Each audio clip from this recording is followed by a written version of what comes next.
for cultivating progress across the South, for working to unconditionally improve the lives of all, and for the bold underwriting of every Gravy podcast. SFA thanks our visionary Louisville, Kentucky friends, Pam and Brooke Smith.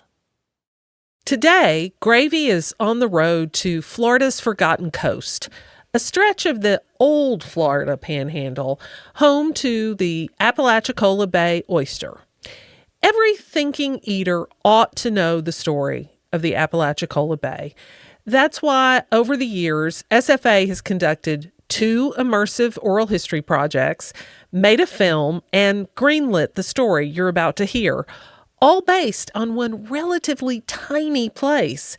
Because, geography aside, the story of Apalachicola is big. It encompasses a fight over water rights for the city of Atlanta, the collapse of the bay's wild oyster fishery, the end of a way of life for hundreds of people who for generations had harvested those wild oysters in the bay. And good news might be on the horizon. Scientists have been working hard on reef recovery, bolstered by a $30 million investment in the Apalachicola Bay oyster fishery restoration. All that time, work, and money means the bay could reopen to wild oyster harvesting in the next year or so. But there's a new wrinkle to the story: tourism. You see, the Apalachicola Bay isn't just rich in aquaculture, it's also jaw-droppingly pretty. From forgotten coasts to all too memorable vacation destination, people are starting to take notice and to visit in droves. You can't toss an oyster shell on the forgotten coast without hitting someone with a story. And this week, Betsy Wallace has ours. You're listening to Gravy. Gravy. Gravy. Gravy. A production of the Southern Foodways Alliance. Gravy tells the stories of the changing American South. I'm your host, Melissa Hall. Betsy Wallace begins our story at Bayside Coffee. So what we have here is a rabbit skin, and on top of it are 3 20,000-year-old fossils of oysters. I'm at the Carrabelle History Center in the Florida Panhandle with Executive Director Tamara Allen, holding an oyster shell that is 20,000 years old. I turn the fossil over in my hand. It has a gold sheen, and the layers remind me of laminated dough, delicate and sturdy. It's almost 3 inches thick and about 2 or 3 inches long. An oyster is like a tree. It puts out a layer every year. And so the first thing you're struck by is how heavy it is. It's unusually heavy compared to just a typical oyster. For thousands of years, folks have been eating the iconic Apalachicola Bay oyster found here in the Panhandle. Fresh, juicy, salty, pulled out of the cold, brackish waters of the bay and cracked open in the Florida heat. We're just glad to have them to know that it was always a part of what the people who lived here ate. And I still want to meet the first person that opened that and said, "Oh, this looks yummy." I'm at Bayside Coffee in Eastpoint, Florida, which is how I start all of my favorite days at the beach. Bayside is tucked into a small, white, cinder block building that has a storied past. I'm having an iced Tupelo honey oat milk latte in an oyster house. Thousands and thousands of oysters have come through here. That's Josh Norman. He was a marine biologist with the Florida Fish and Wildlife Commission before becoming vice president of operations here at the coffee shop. He's also a shiver, part of one of the generations-old oystering families in this area. Growing up back in the day, it was wild. You would see, thousands of boats out there on the water. You could literally walk from bridge to bridge just on top of boats because we'd all clump up together and just, laugh and share music, and just it was kind of a camaraderie, like small community thing. But yeah, there was nothing like it. He tells me the display to the right of the coffee bar is an old oyster shucking stall. It's a stark white workstation, 3 feet wide and about as much deep. My grandmother shucked at this house, and it was quite a sight to see. Those women could shuck an oyster faster than you could blink. For about 100 years, up until the crash in 2013, the oyster industry powered Franklin County's economy. The county is home to one of the few remaining working shorelines in North Florida, unlike the tourist towns of Destin and Panama City Beach, which are just about 90 miles west. At its peak in 2012, the oyster industry in Franklin County brought in over $9 million and employed 2,500 locals in the small Florida panhandle towns of Eastpoint, Apalachicola, Carrabelle, and Panacea. This is an area called the Forgotten Coast, about as far east as you can go on the panhandle before you round the curve and drop straight south into the peninsula. Here's Josh again. When I was a kid, we would collect, I think the limit was 20 bags per boat, and now multiply that by 100 boats every day. And then by the end, they got down to like 3 bags. But when my grandfather was doing it, it was unlimited catch. So you could come in with as many bags as you want. But in those record-setting years of the early to mid-2000s, a perfect storm is brewing. Droughts, hurricanes, water wars between Georgia and Florida, rising temperatures, overfishing, the BP oil spill. There isn't one clear answer for why the Apalachicola Bay fishery collapsed, but when it did in 2013, devastation is the only word that makes sense. A report from that time said the floor of the bay looked like a gravel parking lot.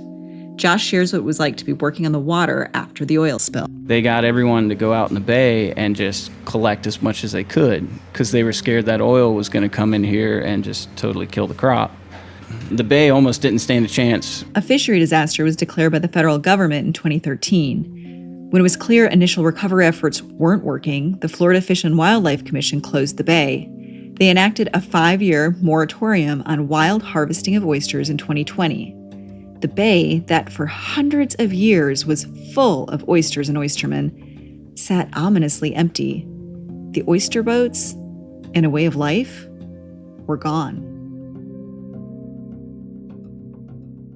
Aquaculture oyster farms have been allowed to operate. These oyster farms, which produce all the local oysters you now find in restaurants and seafood shops on the coast, require leases, equipment, and capital to operate. Not everyone can do it, and it's kept many out of the oystering business. Here's Josh again. So we used to be pretty much just like a small, kind of poor fishing town. Like oyster was a huge drive of the economy. And growing up with it, I mean, that was, you go to school and that was like every little boy was, you asked them what they wanted to be when they grew up. I'm an oyster like my daddy. So you can imagine once the oyster industry actually came in and crashed, that was a big hit here. So we had to switch over more towards tourism to like fund our economy. The fact that this is a working shoreline is the reason that this area feels different from other tourist hotspots on the Gulf Coast. Here, there aren't high-rises. Local ordinances have made sure of it. There are tourists, but it doesn't feel built for tourists. It feels like a small town that you have the pleasure of spending a few days in.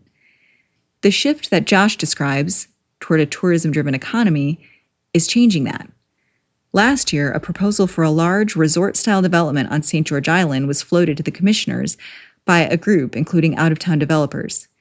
St. George Island is an epicenter of tourism and real estate development on the Forgotten Coast.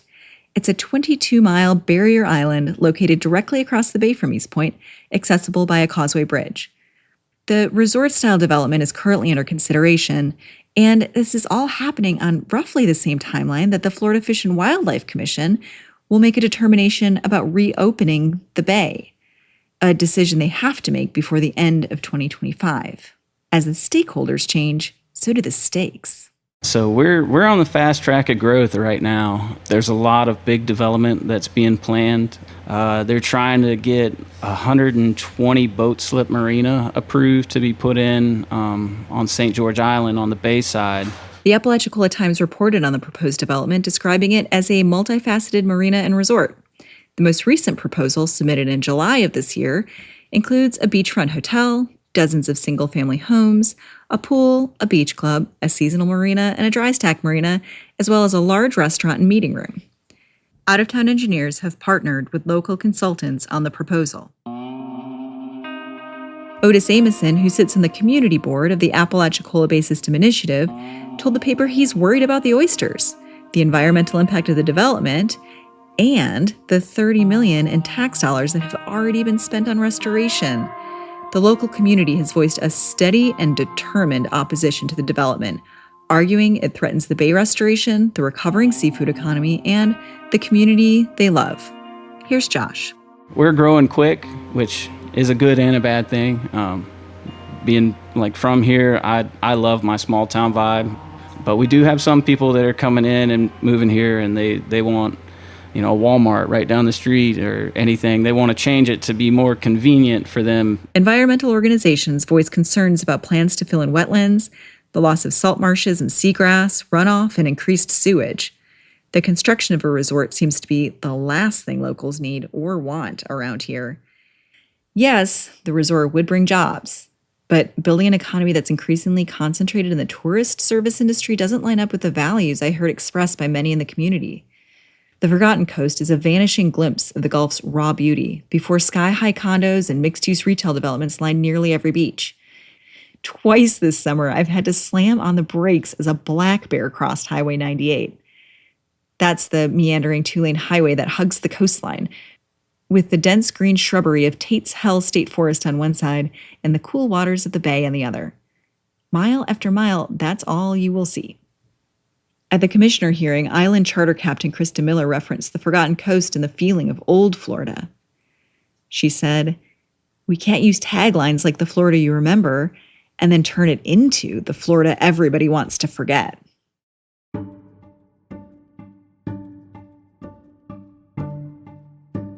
To learn more about the $30 million of state, federal, and private grant money that's been poured into the Bay restoration, now possibly threatened by the environmental impact of a new resort and marina development, I head straight to the lead scientific expert on the project, Dr. Sandra Brook at the Florida State University Coastal Marine Lab.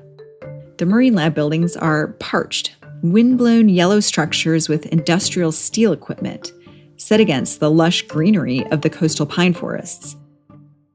I find Dr. Brook in her office at the very back of a prefab administrative building.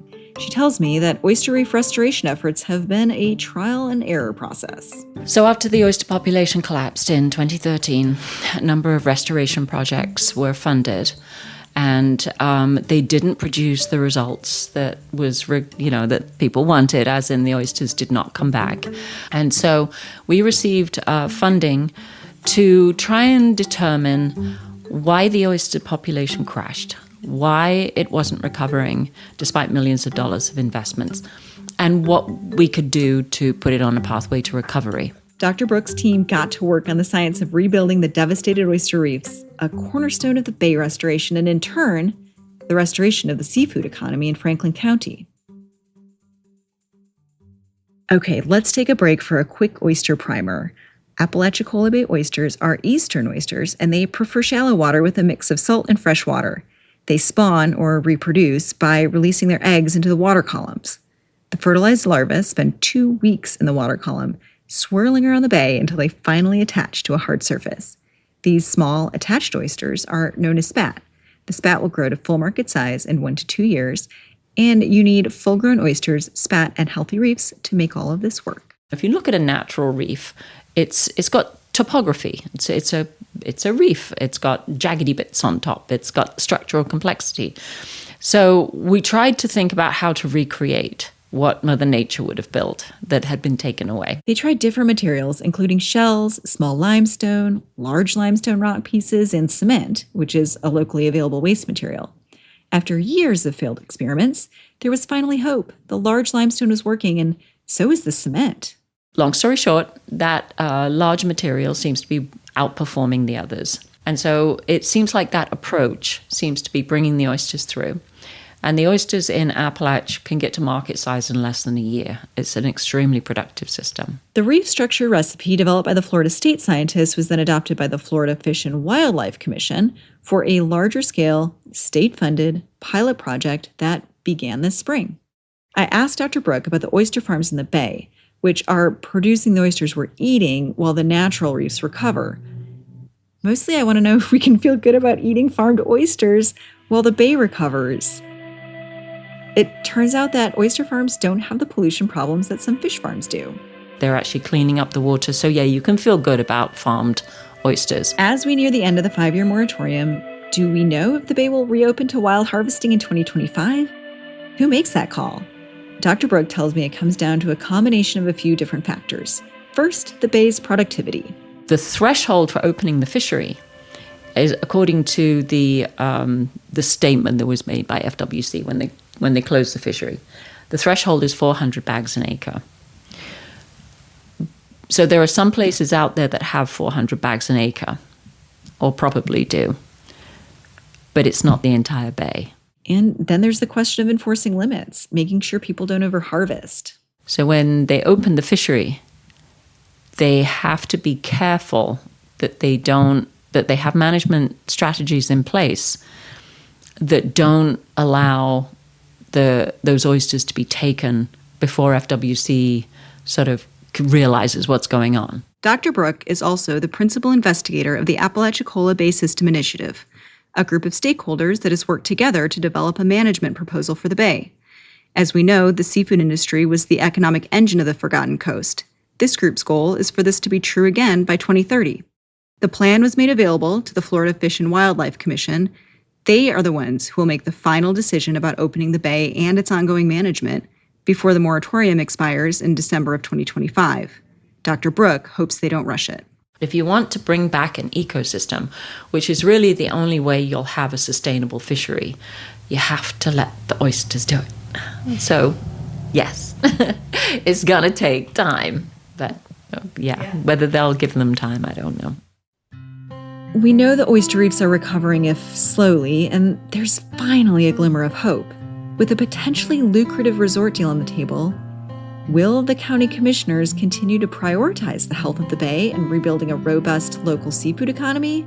I have to wonder, how did we get this close to a bay restoration success story, only to have another battle to fight? When we come back, we'll learn a bit about how tourism is changing the bay. But first, Maker's Mark bourbon is aged to taste in Loretto, Kentucky. The Samuels family uses locally grown, soft red winter wheat and sources water from a lake on the distillery's campus. Every Maker's Mark label is printed and die-cut by hand on an antique press, and each bottle is hand-dipped in their signature red wax. All the details matter when distilling quality bourbon. Since Maker's Mark sold its first case of bourbon to the Keeneland Racecourse in Lexington, they have perfected the craft of distilling American whiskey. For their dedication to making great bourbon and for their support of the Southern Foodways Alliance, we thank them. Maker's Mark crafts their bourbon carefully. Please enjoy it that way. join SFA in Raleigh, North Carolina, October 27th and 28th for our fall symposium. We'll tell stories of the people who power our restaurants, asking who serves the restaurant and whom does the restaurant serve.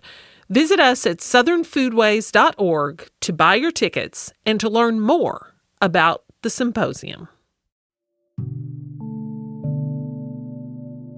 When I started asking around, trying to find someone to talk to about the history of the Apalachicola Bay, one name came up over and over: Charles Pennycuff. He owns Fisherman's Choice Bait and Tackle in Eastpoint. I find Charles at the back of the shop at his desk. I moved here in 1971. I commercial oystered for roughly 20 years, but part-time I shrimped. Had my own shrimp boat and I commercial shrimped. The bay I've crabbed a little. And then I opened this in 93. Fishermen buy bait, lures, and maybe a scoop of mint chocolate chip from the newly added ice cream shop in the back. Like Bayside Coffee, Fisherman's Choice has also found ways to adapt to the changing economic tides. The ice cream is a success. We have 300-400 tourists every day in here. Every weekend, I mean. After the fishery collapse and bay closure, Charles has seen the livelihood of his neighbors disappear. Guys went to carpenter. Most of the suckers went to cleaning houses for tourists. Charles has seen the slow transition from a working shoreline to tourism and real estate development firsthand. He joked that the Forgotten Coast isn't forgotten anymore, and that means it's becoming a target for developers and an increasingly attractive area for vacationers, retirees, and remote workers looking for white sand beaches, Gulf breezes, and a small town feel. We've had, in the last 2 years, they've probably been 5 houses between here and Carrabelle been built on the road, plus islands and in town. Carrabelle, same way the other side. Just lot after lot being built on. People coming in. That brings us back to St. George Island. Most days, the island's Gulf beaches are sparsely dotted with sunshades and chairs. and it really does feel a bit forgotten, like you're the lucky one who's in on the secret. But that's been changing too. Rental prices are increasing, traffic is increasing. In the 80,000 person St. George Island Facebook group, families who've been coming for 20 years say they're having to find somewhere new to vacation. Over the past few years, they've been priced out. Patty's Raw Bar is a St. George Island mainstay beloved by tourists and locals. Families sit together at weathered wooden picnic tables and order pounds of steamed shrimp and dozens of oysters. And there's almost always a band playing.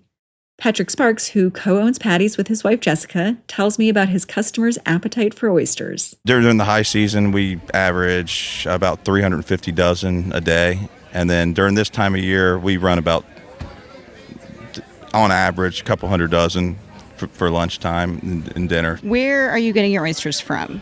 They're from Oyster Boss, Water Street Seafood. We have local retailers, suppliers that bring them in. We get them 6 days a week. People on vacation care about where their oysters come from, Patrick says, and are willing to pay for a local product. About half the people ask where the oysters are coming from. So it's very important. Those are farmed aquaculture oysters, which you'll recall are still legal under the moratorium on wild harvesting.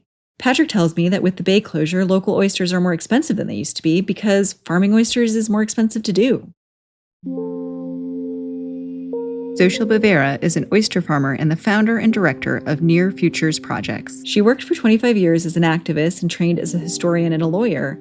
I asked her how much it costs to start an oyster farm. If you have a boat that can go out, you're talking about maybe $10,000 for the equipment, for the seed, to put in your lines and all of that. If you have to add a boat to that, you're adding the cost of that boat. And that's a big range. She wonders if a state or federal government program to fund startup costs could help more oyster harvesters make the transition into farming.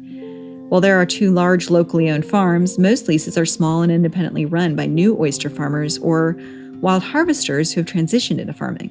She wishes farming and the seafood economy were more accessible to everyone living in the community. For me, a big thing is this expectation with more and more developments that the young people who are growing up here, that the only job opportunity will be to serve tourists, to clean rooms or cook food or serve food.